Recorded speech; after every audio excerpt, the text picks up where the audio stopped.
This part of the Scott Horton Show is sponsored by Audible.com. And right now, if you go to audibletrial.com/Scott Horton Show, you can get your first audiobook for free. Of course, I'm recommending Michael Swanson's book, The War State, The Cold War Origins of the Military-Industrial Complex and the Power Elite. Maybe you've already bought The War State in paperback, but you just can't find the time to read it. Well, now you can listen while you're out marching around.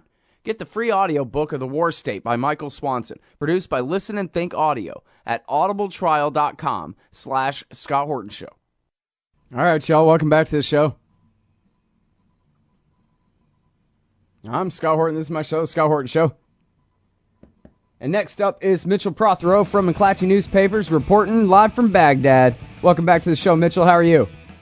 I'm doing okay. I'm here in sunny Erbil, Iraq, in northern Kurdistan, where it's hot and relatively stable here, but about 20 miles away, not so much. Okay, well, start with that, I guess. Well, what we're looking at is basically, at least as it stands right now, it just really feels like Iraq as a modern state that as we know it, has completely collapsed into what I'm calling, the War of the Three Kings. Essentially, the Sunni, Shia, and the Kurds are all fighting to go their own way. The Shia government of Nouri al-Maliki is desperately trying to cling to power and bring about what I'd call almost half the country that they've lost control over into their grasp again.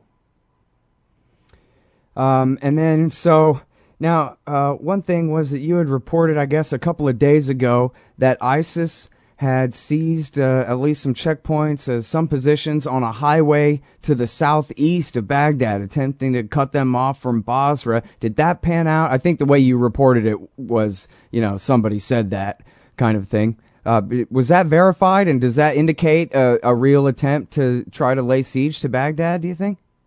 Well, what we're looking at, they're certainly trying to surround and cut off Baghdad. And one of the things that we've seen from ISIS is that they're a fast-moving group of pretty dedicated and well-trained jihadis who've been fighting in, besides probably Afghanistan, Chechnya, some other places, have had a lot of experience fighting in Syria.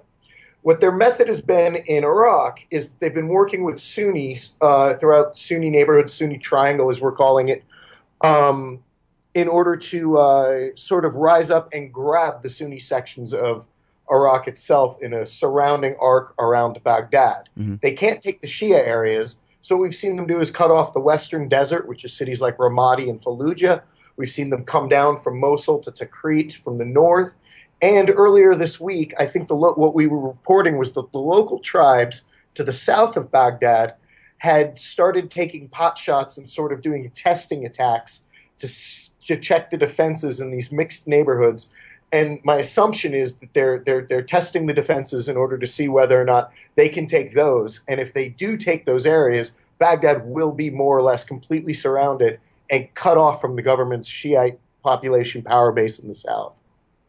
All right, so now, I guess, could you rank for me the relative strength of the different Shiite armies? The actual so-called Iraqi army, the Badr Brigade, if it is coming back into existence. I guess I read a couple places. The Mahdi army, of course, I guess. And Sadr hasn't. He said, well, he'll protect the shrines, but he doesn't sound like he even wants to fight for Baghdad, although I don't know. What's he going to do? Let him take Baghdad? No, he's not going to let them take Baghdad. Basically what we saw is about, over the course of a week and a half, Iraq's roughly 700,000 to million-man army, about half of it disappeared and has been described as combat inoperable, to use a U.S. military term. They dumped their equipment, they dumped their uniforms, and they went home, or they're so completely disorganized that they're not really combat effective. What's been left now are elite units that were fairly well trained by the American Special Forces, who are directly loyal to Prime Minister Nouri al-Maliki, who has pretty much bypassed the defense ministry here and is running things himself. He's starting to act a lot like what you might have expected from Saddam Hussein or Gaddafi, a guy who doesn't trust any of his aides, only a very small number of people close by him. And so he's cutting out the normal command and control and operating these special forces. One's called the Wolf Brigade, the other's called the actually SWAT team himself. These have been bolstered by what we've seen from the Shia community, where they're reconstituting their militias from the sectarian war that happened while America was occupying. From roughly 2005 to early 2009, Sunni and Shia were fighting each other for control of Baghdad, with America kind of as the referees. These groups include the Mahdi Army. Sadr has said that he will not reactivate his Mahdi Army again in a broad sense, but rather they will only fight to protect shrines and their neighborhoods. But the big supporters have been, yes, you're right, the Badr Brigade, which is originally an Iranian-trained outfit that had generally had pretty close ties with the Americans, even when they were here, and Asib al-Haq, which is an Iranian highly trained special group, as we used to call them. They've got very close ties to Hezbollah, and they actually had fought the Americans. They're considered very good fighters. They fought in Syria, after they fought the Americans, and they probably take close to their commands from the Iranian Quds Force. The commander of that is a guy named Haj Qasem Soleimani, who we're told is sort of directing the defense of Baghdad as an Iranian special forces guy. Mm-hmm. So it's a mess, to put it mildly. Yeah, sounds like it. All right, now, so your latest piece here is all about Kurdistan, and I want to let you cover that in depth, but I want to start it now with the break kind of coming up here anyway, but I'll direct everybody to it. It's Hanging On to Oil-Rich Kirkuk May Prove a Challenge for Iraq's Kurds by Mitchell Prothero at McClatchy News Service. Now, but before the break here, let me just ask you real quick to predict the future. It seemed to me like what Zarqawi would do now is he would bomb a bunch of Shiite marketplaces and deliberately try to provoke the Shiites into going, out toward them to fight, rather than getting bogged down in Baghdad and, do some suicide bombings, but not try to really fight for neighborhoods. I mean, it's a lot easier to do when you're the Badr Brigade and you have the Marine Corps helping you, right? Right. Well, honestly, that's what they've been doing. It wasn't very well reported until about the last month because nobody was paying much attention to Iraq. But ISIS has been doing suicide bombings for months now, if not years. And there definitely was an escalation of them. Every day we've got a bomb going off in a Shia neighborhood. It just seems like right now they're doing probing attacks and trying to figure out exactly what they can hold. They're trying to build a state. Whether they say they want Baghdad, but we haven't seen them move on it. Yeah. We've seen them move to isolate it. But are they trying to provoke? I mean, because you talk about Iraq splitting in three. I mean, it's pretty obvious. It's a de facto partition, has been for a while, and this sort of seems like the final declaration of independence in a way and all that. But I wonder if you think that their strategy is to go ahead and to really pick a fight, to do these suicide bombings, not necessarily to find their frontier, but in order to provoke a reaction and a worse war, which after all would rally more people to their side, although it could ultimately be counterproductive. Well, that's what they're doing. They're absolutely doing that, is what I'm saying, that, yes, they are doing these suicide bombings. They've been aggravating the Shia, who are now doing military parades and going on television, basically threatening to fight the Sunnis, which is further terrifying Sunnis that are on the fence. They think now the Shia are going to come kill them, which we've got some evidence is starting to happen. So, yeah, each side is basically preparing for a continuation of the 2005-2009 war. But instead of for control of Baghdad, it's going to be for control of the entire country. Yeah. All right. Now, even for, Shiistan, it seems like Maliki's goose is cooked if Sistani is saying that he ought to step down, right? I mean, it's obviously too late for any real compromise with the Sunnis, but did not say that he should step down. No? This has been a common misconception. What Ayatollah Sistani said was that there should be a national unity government, which, keep in mind, as a prime minister and parliament system here, Iraq doesn't currently have a cabinet, which is what people frequently refer to as the government. They hadn't agreed on that after the elections that Maliki more or less won, who would be in charge of which ministries. He has to bring in people as a coalition, and they had just gotten to start to work on that when this war broke out. So what Sistani is saying is Maliki needs to start bringing Sunnis into this, that they need to reach out and do broad consensus in order to try to get some of the guys fighting alongside ISIS, which are probably more than ISIS itself, into the government to sort of co-opt them and make the Iraqis feel like they're all part of a government. He did not say Maliki should step aside, but what we are seeing is Maliki is ignoring that strong advice from Sistani. He's ignoring the advice from just about everybody, from John Kerry to the Iranians. everybody's telling him, you need to reach out to your political enemies and get some of these tribes to put down their guns and become part of the political process. And he's just not hearing any of it so far. I guess I had thought, and maybe it was just misreported, but I thought it was sort of two things, that he had at first said that he should step aside, and then maybe he had backtracked a little bit, and that was sort of his backpedal was, well, bring more Sunnis in. And then, but anyway, I guess I got that wrong. But anyway, isn't it way too late? I mean, we're talking about the benchmark that never was achieved back in 2007. Now, all of a sudden, he's going to reach out to who among the Sunnis? That's what Patrick Coburn was saying on the show yesterday, was who is there among the Sunnis for him to deal with now that they've let ISIS come to the lead? Because whatever political representation that they had actually in Baghdad left them far behind long ago. Well, that's an interesting question. There is a strong Iraqi-centered tribal and former Ba'athist official tradition and infrastructure in these places. And these guys are currently fighting the government right now. But they are not fighting to establish an Islamic caliphate like their allies, their current allies in ISIS. They're fighting to get to get out from under the yoke of what they see as an oppressive Shiite government. So I do think that there would be tens of thousands of guys that you can co-opt. You can bribe them. You can offer them ministry jobs. The Americans figured this out in 2006 to 2008 at the height of the Sunni insurgency. Suddenly it dawned on them, the guys that were fighting them were fighting for position. They weren't fighting completely to drive America out. And that once the Americans started working with these guys, paying them off with suitcases of cash on the tribal levels and trying to bring them into the fold, we saw the insurgency basically evaporate, and they hunted down the foreign Qaeda fighters that were doing all the suicide bombings, and things got fairly peaceful very quickly. That gain, however, was lost when Maliki didn't bring those guys that had been co-opted into his government. Mm-hmm. And that's what the Americans, to their credit, have been telling him for 4 years. The American government is no fan of Nouri al-Maliki. They've made that clear. He wasn't their puppet that they put in. He won an election, got in there through the political system that the Iraqis had agreed on, and the American advice to him has been consistently, do not screw these Sunni guys over, or they're going to come back. And they have. Yeah. So now, I don't know if it's too late. I don't, but I do think there are tribal guys, I've talked to them, they're ready to deal, but they're also ready to fight. The question is it too late, and has ISIS become so powerful that people will be too afraid within the Sunni community to confront them? And that, I think, is what Donald Rumsfeld would call a known unknown. We know that's a problem, but we don't know how it's going to get fixed. Yeah. All right. Now, so to your reporting here in McClatchy newspapers, McClatchydC.com, hanging on to oil-rich Kirkuk may prove a challenge for Iraq's Kurds. And so I guess when ISIS came in and seized Mosul, the Peshmerga surrounded and locked down Kirkuk.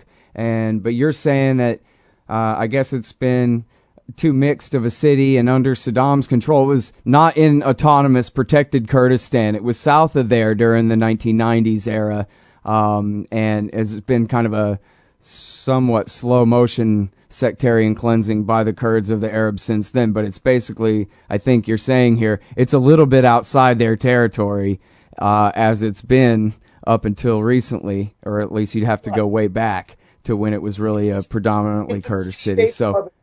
So, and then I think this is where you're saying, yeah, the hot stuff is going down 20 miles from here. I think that's what you're talking about, right? Is this new borderland between Kurdistan and the Islamic State? Right. It's a long, sprawling, sort of front line that there's been activity along it, but nobody's made a big push in either direction. The Kurds did go into Kirkuk. In all fairness, they had been there. Half of Kirkuk is Kurdish. The commanders in that area were Kurdish of the Iraqi army, and even the governor was Kurdish. But it was a place that they'd all been putting off deciding its final status. They were thinking about even holding a vote that just never seemed to happen on whether or not Kirkuk should, be fully administered by the Kurds, or whether it should stay in with, under the auspices of Baghdad. But of course, besides the symbolism, it sits on a whole pile of money. It's a very rich oil field area. And so nobody really wanted to resolve the issue too quickly because the losing side was going to freak out. They just kept kicking it down the road. What the Kurds did was change the fact on the ground. When the Iraqi army started to evaporate, they moved in to secure it. And they do get defensive if you say they took Kirkuk. They'd say, no, we'd always been there. We just further stepped into the security void to make sure it didn't fall apart, which is fair. But then you also know they really have no intention of giving it back. Right. The question is, this would be the only area that the Kurds are administering that has a significant Arab and Turkmen population that doesn't trust them. The rest of Kurdistan is stable because it's full of Kurds who like the Peshmerga, who like Barzani and Talabani, and are comfortable with them. They've served them well, even if they're somewhat slightly gangster. So, it'll be a tougher sell to keep Kirkuk steady for the Kurds, but that does seem to be what they think they're going to do. And the other question is, how well do the Peshmerga fight on the flat desert ground around Kirkuk instead of those hills that they've been hiding in for centuries, repelling all invaders? So it's a challenge for them. I don't know that they won't be able to do it. I just think it's going to be dicier than people have been led to believe. Yeah.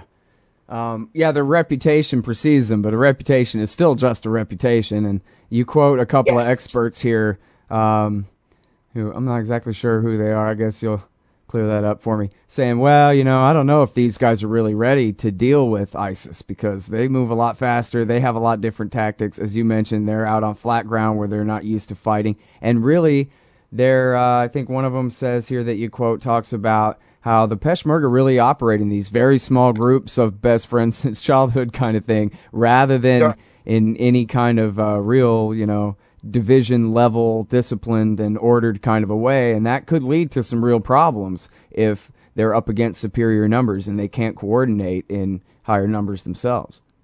Well, that's exactly it. They've got a good reputation as fighters. I'd say they're one of the best military organizations in the Middle East that I've seen. I put them comparable to Hezbollah or to Jordanian Special Forces, which are by far the best Arab fighters in the region. But they've also been trained to play to their own strengths, and the situation in Kirkuk does not play to their strengths. So will they be able to adapt? Again, we're going to have to wait and see, but I couldn't see ISIS storming in and taking Sulaymaniyah. Saddam couldn't do that with tank divisions, but I could see them rushing up on Kirkuk and kind of overwhelming those defenses, which is sort of what they do, is they use their speed, mobility, and ferocity, and the fact that everybody's just terrified of ISIS, to sort of, come in like we joke from Game of Thrones, they're like the Dothraki or something. They just come riding in at 1,000,000 miles an hour and scare the hell out of everybody. So now the Kurds might be prepared for that. They are tough guys and they are well trained, but again, Kirkuk does not play to their strengths as a militia. They really do like things a little bit further, up in the hills, closer to their homeland, closer to their own populations. They simply just seem to fight better there. They're untested in a place like Kirkuk. So I do wonder how that's going to go. Yeah. Now, as far as ISIS themselves and their relative power compared to the rest of the, I guess, basically general Sunni uprising going on here, Coburn yesterday called these guys the Sunni Khmer Rouge. Basically just madmen. You quote these guys talking about them that way too, that they are just madmen. And your friend, the reporter Rania, that I interviewed yesterday, talked about how Nusra has getting along with the local population down a lot better than these ISIS guys, who really are not much more sophisticated. I don't know. I've seen some things about them filling potholes and turning the electricity and the water back on in some places, but mostly they seem like they'll crucify you to death. And would you agree that that's actually probably the best thing that Iraq has going for them in the long term, is that these guys are going to burn themselves out and destroy any welcome that they have from the local population quickly? I don't know how quick it'll be. It's already starting to show, yeah. The thing is, they're nihilists.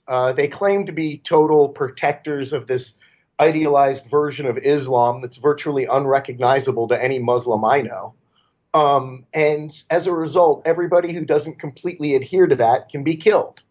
So it really doesn't integrate that well with other populations. And so you're absolutely right. What we've seen in the past, guys like this, we've seen it actually all over. The Taliban were initially welcomed for bringing security and peace.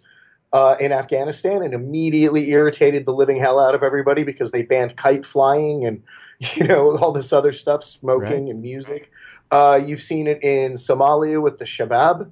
They were also initially welcomed as guys that would bring law and order to Mogadishu, and eventually everybody got sick of them and threw them out and pushed them out into the desert. I fully expect the Sunni tribes to turn on ISIS at some point.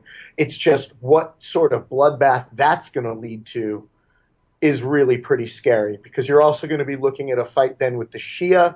And again, it's just now suddenly you have four balls in the air. Instead of Kurd, Shia, and Sunni, you have Kurd, Shia, Sunni, and school shooters running around in pickup trucks in the middle of all of it. It's just really a recipe for disaster. And that's why the Kurds, they don't know who they're going to fight. They probably won't end up fighting the Baathists. They could come to an agreement with those guys, I think. They might very well be planning to fight the Maliki government for control of Kirkuk and their own independence, if the government can ever reform itself and start pushing out. And they're definitely concerned that at some point ISIS is going to want to make a left turn and come into their areas. So, it's a tough one. But I would say, yes, at some point, being such nihilists and being so harsh and inflexible, it's going to be very difficult for ISIS to not wear out its welcome. It's just what that's going to look like is kind of terrifying. Yeah. All right. Now, Obama announced that he's going to send $500 million now in military aid to back the moderate, very carefully vetted rebels in Syria. And, I take your good word that there are some moderates out there, although it seemed like the Al-Farouk Brigade that wanted elections and to protect minority rights also were cannibals. And then the Northern Storm Brigade that John McCain posed with, they were some FSA moderates. And then, they told Time Magazine on camera that, we're veterans of Al-Qaeda in Iraq, where we fought against the Americans. And so I don't know how carefully any of these people are being vetted if that's who John McCain wants to have a sleepover with. But it seemed like even the Obama administration had been saying, kind of as their excuse, because all the pressure has been to do more all this time, that, come on, if we give too much weapons to this FSA, these weapons end up in the hands of the other rebels too. It's kind of a open arms bazaar there in Syria. And how much are we even inadvertently how many years in a row can you inadvertently, accidentally arm people, I guess might be a question. But do you think it's possible? Are they going to really be able to create some kind of third force?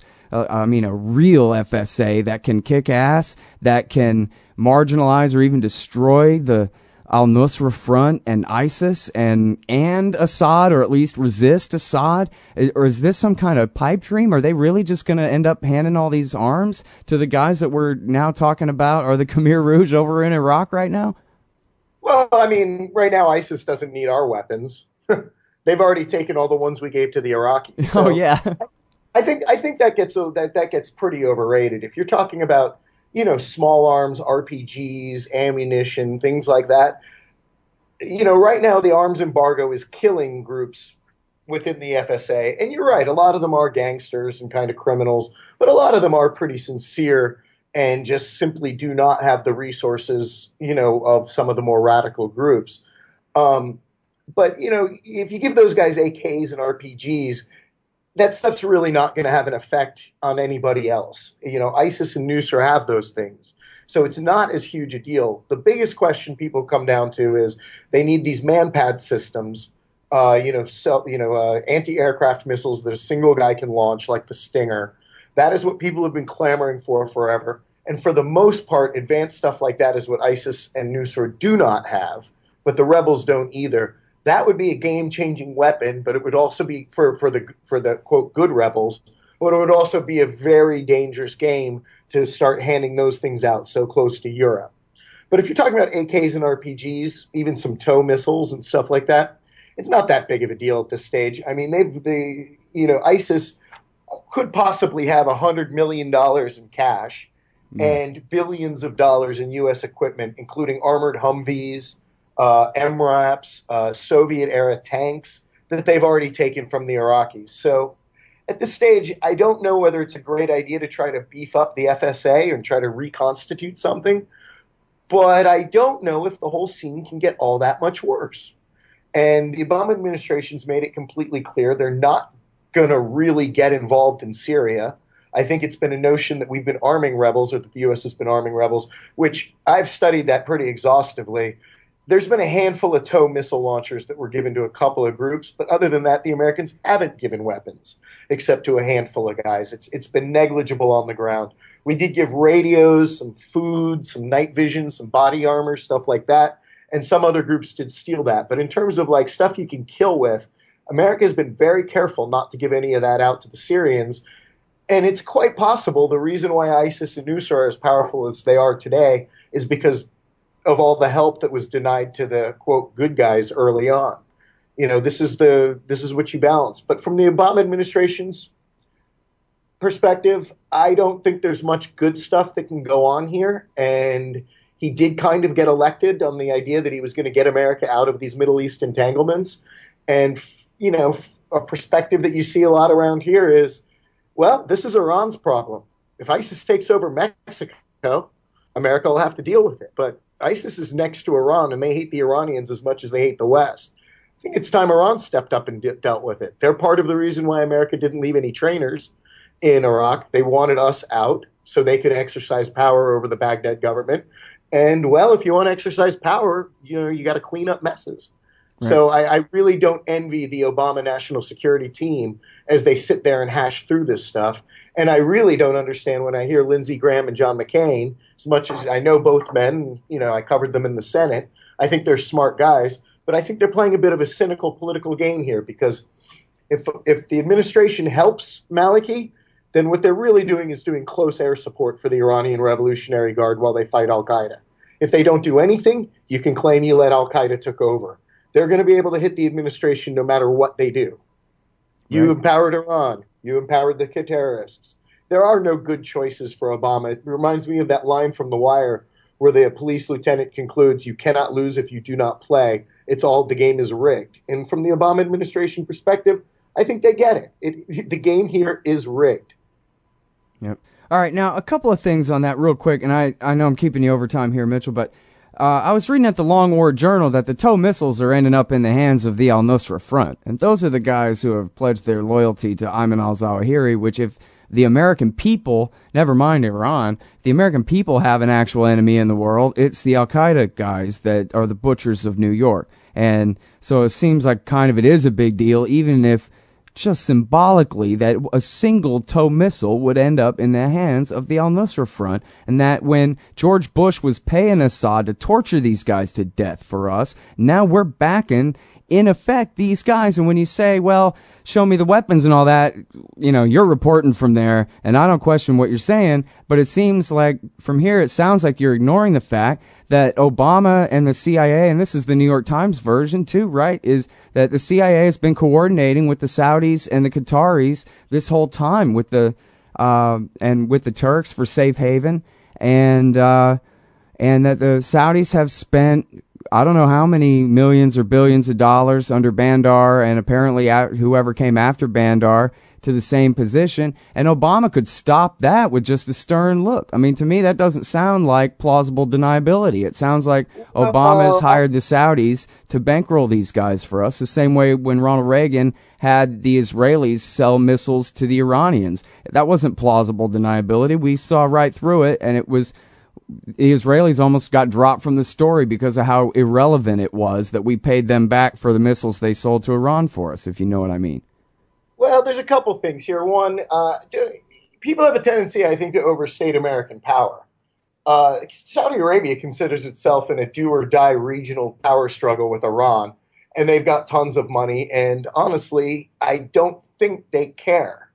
The Turks have been yelled at forever to stop letting Nusra and ISIS guys come through, and I don't think they care. They played a cynical game. And unless America is willing to bomb Istanbul or Riyadh, there's a limit to what they can do. But I would say this. So did Obama try to tell them to stop, though, the Saudis? How do you know they haven't? Well, no, I don't know they haven't, but it hadn't seemed like there was a thing there. Well, it hasn't. See, what I would argue is I haven't seen America particularly involved in this one way or another. But what I would say is that when you look at groups like Ahrar al-Sham and the Nusra Front, Ahrar is the one that actually gets the Saudi money. Nusra gets donations for the most part from the Gulf. and frankly is falling apart. Most of their guys are going over to ISIS. Yeah, they have sworn to bin Laden, but at this stage, I mean, even from Ranya's article, which you guys discussed at length yesterday, at this stage, who really thinks Nusra is that bad compared to ISIS? They're fighting ISIS. They've already said that they will not conduct terrorist attacks outside of Syria. Their only role is to take down the regime. Yes, they have an ideology that we find distasteful and some friendships with people that have been our enemies, in the West, not even as Americans. But the simple fact is, Nusra, everybody gave a very hard time, but they've never materialized as anything more than deeply religious guys committed to taking out the Assad regime. The second thing I'd argue is the TOW missiles, yes, symbolically, that probably isn't that great, although I have yet to see evidence that Nusra has them. I don't doubt it's possible they got a hold of a couple. That's really not that big of a deal. It is symbolic, I'll give you that, but it's just an anti-tank missile. You can buy one that's the Russian equivalent on any black market in the Middle East.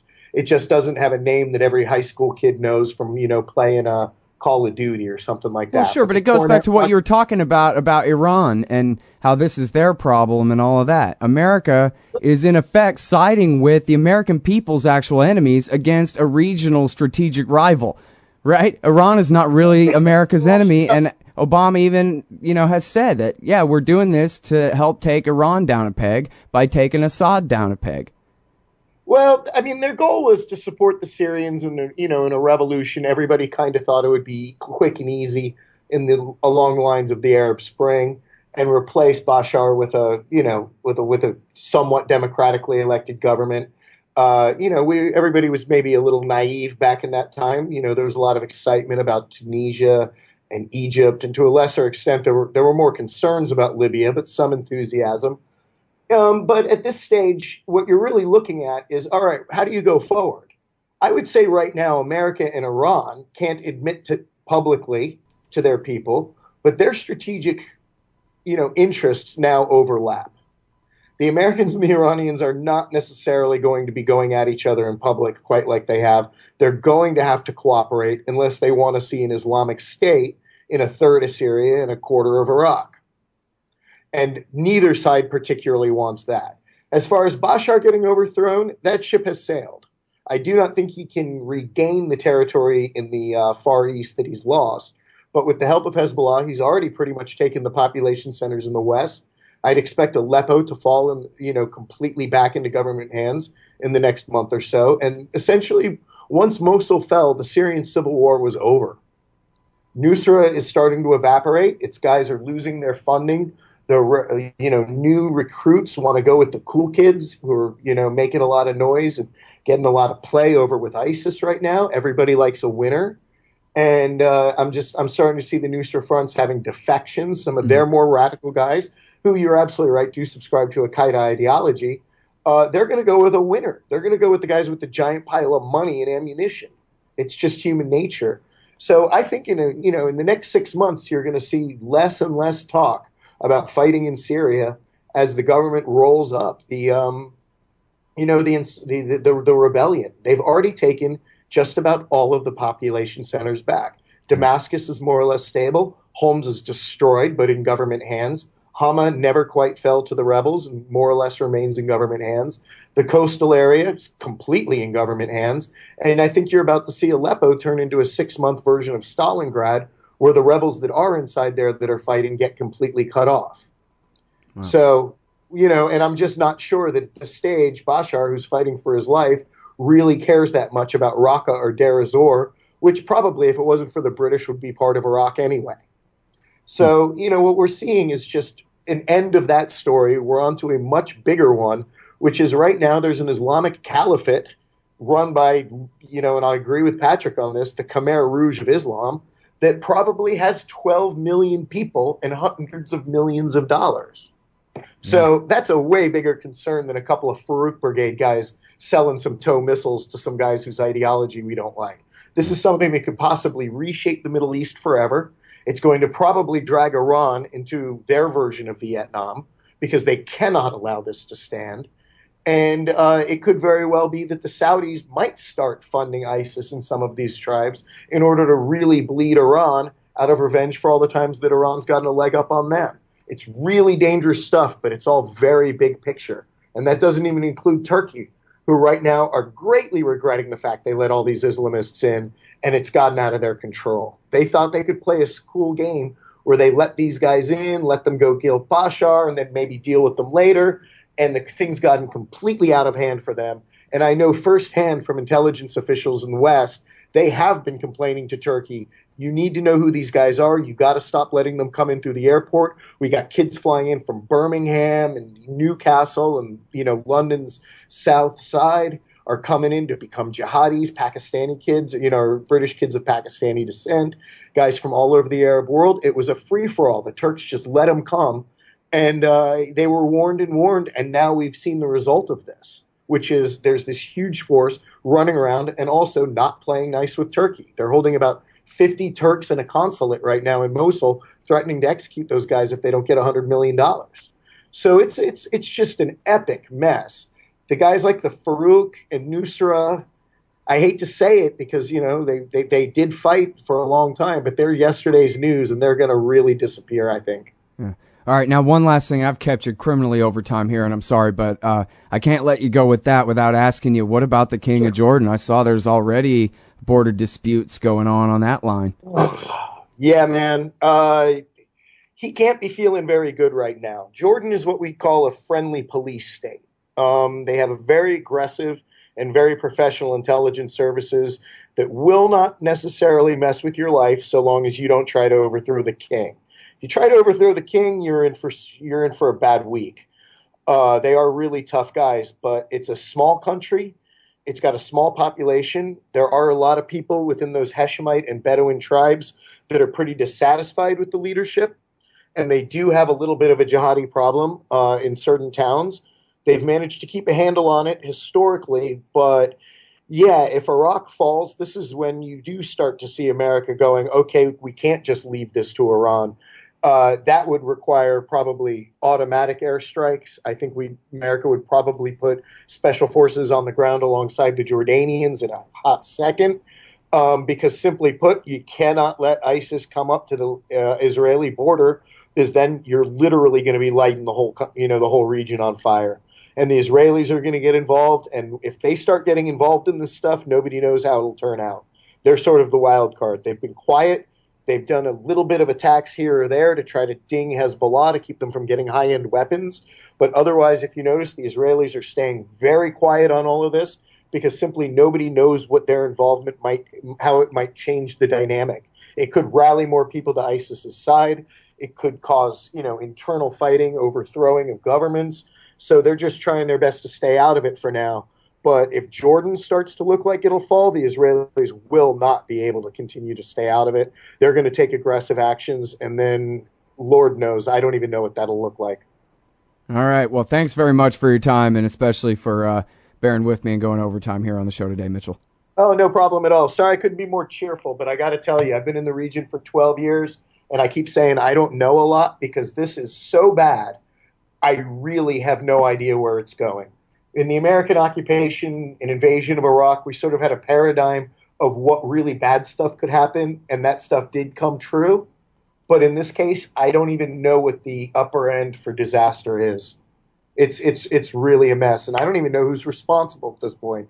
It's that complex. There's so many balls moving in the air, so many different people with so many different agendas, and with the Americans and the Iranians, strange bedfellows who I think are really going to have to work together to get a handle on this. God, it sounds like the only thing that's certain is that they're not going to get a handle on anything, and that everything is just going to get that much worse. I mean, every fact you cite points towards worse disaster, right? Iran cannot stand for this. Well, that just means they're going to rally every Sunni, could be jihadi in the entire region when the Iranians get directly involved in Iraq. I mean, well, they also might just decide to kill every Sunni in central Iraq. I hate to be cynical about it, but one of the reasons why the car bombs stopped in 2008 was they had, the Iranian-backed militias and the Shia militias had basically driven all the Sunnis out of Baghdad. Right. If you kill them all, no more car bombs. They did learn that lesson, and I'm afraid they're going to take that lesson to the industrial scale And you could conceivably be looking at a Rwanda type situation where these guys come in and just decide to clean all those villages out. And, at that stage, then America, what do? You want this ISIS defeated, but your allies are literally slaughtering millions of Syrians or civilians in order to get it done. It's a debacle. Yeah, absolutely crazy. I mean, the headlines this morning are Maliki says, you guys take too long with your F-16s. I'm going to buy some fighter jets from the Russians. So now it's Russia, Iraq, Iran, and Syria against ISIS. And whose side's America on again? I guess everybody's side, a little bit. Well, yeah, again, it's just, can you imagine? I mean, I'm not a huge fan of the Obama foreign policy in this region, but I would like to express my sympathy to American policymakers. I really don't know what they're supposed to do. We're always really clever and think, well, if I was in charge, I would do this. I wouldn't have invaded Iraq in the first place. That's all well and good. But going forward, I see a whole bunch of terrible options. Right. Yeah, I mean, it seems to me, they're saying the armed drones are there today, and it seems to me that the logic is inescapable that they're going to end up invading. I mean, having the Islamic Republic of Iraq from Baghdad to Basra is one thing, but having the Islamic State, bin Laden between Raqqa and Fallujah like this and all that, no, they cannot let that stand. They're gonna, if it takes it, they'll send the Marine Corps back in there. Well, I think the Iranians beat you there. The Iranians will beat you to it, but again, it'll be surreal because America will be bombing by that stage. You're absolutely right. And can you just imagine a year ago if I told you America is going to be providing close air support to the Iranian invasion of Iraq? You would have laughed me out of the room as a crazy person. I would have laughed me out of the room as a crazy person. Yet that's where this seems like it could be headed. Yeah, no, actually, I would have said, no, that sounds exactly right. America's been fighting for the Supreme Islamic Council and the Badr Brigade and what Iran wanted since March 2003. This whole time, they've been fighting for the Hakim faction, first and foremost, among all Shiites, and that's exactly what the Army and Marines were doing the whole time, was fighting for Iran. That's why Iran sent Chalabi to tell the neocons all those lies in the first place. Yep, exactly. But he might come back, so don't worry. We can talk about that some other time. But Chalabi's been cited, and people keep mentioning him as a possible consensus candidate. No. The cynical view is, how bad could he be at this stage?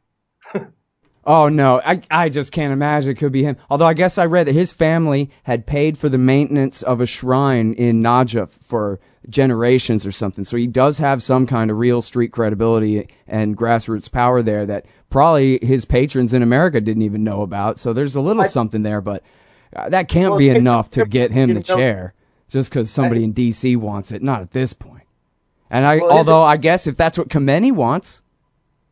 Well, here's the problem, though, is the one thing nobody realized about Chalabi was he wasn't our guy. He wasn't America's guy. He'd been Iran's intelligence asset the entire time. Right. And so that's when he finally went on the outs with the Bush administration, was when they realized he'd been turning over classified American intelligence documents to Iran. Right. So, but again, that's for a whole nother show. I got to get going. It's always a pleasure, Scott. Yeah, thanks very much for staying on, and be safe over there. No problem. I'll do my best. Take it easy, sir. All right. That is Mitchell Prothero at McClatchyDC.com reporting from Erbil, Iraq on, the whole damn situation over there. Boy, what a mess. That poor guy was trying to overstate it, and he couldn't come up with a way to overstate what a mess it is over there. Iraq, hanging on to oil-rich Kirkuk may prove a challenge for Iraq's Kurds. That's just one small bit of his great reporting there at McClatchyDC.com. Hey, all, Scott Horton here. It's always safe to say that one should keep at least some of your savings in precious metals as a hedge against inflation. And if this economy ever does heat back up and the banks start expanding credit, rising prices could make metals a very profitable bet. Since 1977, Robertson Roberts Brokerage Inc. has been helping people buy and sell gold, silver, platinum, and palladium, and they do it well. They're fast, reliable, and trusted for more than 35 years. And they take Bitcoin. Call Robertson Roberts at 1-800-874-9760 or stop by rrbi.co.